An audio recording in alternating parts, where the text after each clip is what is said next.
വായനശാലകളുടെ ആധുനികവൽക്കരണവും ഡിജിറ്റലൈസേഷനും ലക്ഷ്യമിട്ട് വടക്കാഞ്ചേരി നഗരസഭയിലെ വായനശാലകൾക്ക് കമ്പ്യൂട്ടറും പ്രിന്ററും വിതരണം ചെയ്തു.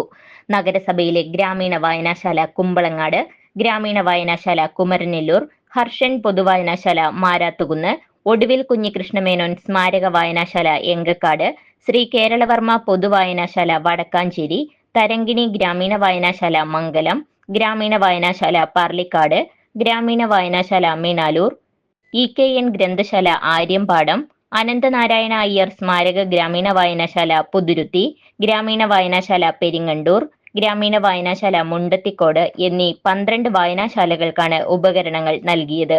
വിതരണ ഉദ്ഘാടനം സേവ്യർ ചിറ്റിലപ്പിള്ളി MLA നിർവഹിച്ചു. നഗരസഭാ ഹാളിൽ നടന്ന ചടങ്ങിൽ നഗരസഭാ ചെയർമാൻ PN സുരേന്ദ്രൻ അധ്യക്ഷനായി. നഗരസഭാ vice chairperson Sheela Mohan OR സ്വാഗതം പറഞ്ഞു.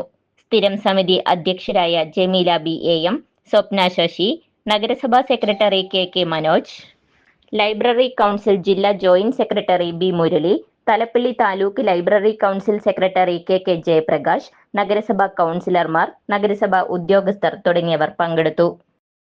പിന്നെ കിലയിൽ ഒത്തുകൂടാറുണ്ട്. ഇതുമായി ബന്ധപ്പെട്ടുകൊണ്ട് പ്രധാനപ്പെട്ട സെമിനാറുകളും മറ്റൊക്കെ തന്നെ സംഘടിപ്പിക്കാറുണ്ട്.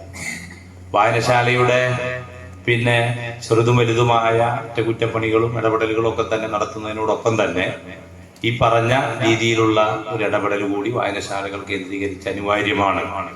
എനിക്ക് നിർദ്ദേശിക്കാനുള്ളത് നമ്മുടെ ലൈബ്രറിയന്മാരെ ഈ സംവിധാനങ്ങൾ നന്നായി പ്രവർത്തിപ്പിക്കാൻ കൂടി പരിശീലിപ്പിക്കാൻ നമുക്കായാൽ, അല്ലെങ്കിൽ അതിന് സഹായകരമായ ഒരു സംവിധാനം കൂടി നമുക്ക് ഉണ്ടാക്കാൻ കഴിഞ്ഞാൽ ജനങ്ങളുടെ എല്ലാ ആവശ്യങ്ങൾക്കും ബന്ധപ്പെടാവുന്ന ഒരു കേന്ദ്രമായി നമുക്ക് വായനശാലയെ പിന്നെ ഉയർത്താൻ കഴിയും. അതിനുകൂടി ഈ സംവിധാനത്തെ പ്രയോജനപ്പെടുത്തണം. അതിനുകൂടി സഹായകരമായ രീതിയിലുള്ള ഒരു പരിശീലന പരിപാടി നമ്മുടെ ലൈബ്രറി കൗൺസിൽ സംഘടിപ്പിക്കണം എന്ന ഒരു നിർദ്ദേശമാണ് അക്കാര്യത്തിൽ ഉള്ളത്. മറ്റൊന്ന്, ഇത്തരത്തിൽ മാതൃകാപരമായ നിരവധി പ്രവർത്തനങ്ങൾ നടത്തുന്നത് കൊണ്ടാണ് വടക്കാഞ്ചേരി മുനിസിപ്പാലിറ്റിക്ക് തുടർച്ചയായി അവാർഡുകൾ ലഭിക്കുന്നത്. കേരളത്തിന്റെ ചീഫ് സെക്രട്ടറി അടുത്ത ദിവസം നമ്മുടെ മുനിസിപ്പാലിറ്റി സന്ദർശിക്കാൻ വേണ്ടി വരുന്നു എന്നാണ് നേരത്തെ പിന്നെ സംസാരിച്ചപ്പോൾ സെക്രട്ടറിയും ചെയർമാനും ഒക്കെ പറഞ്ഞത്.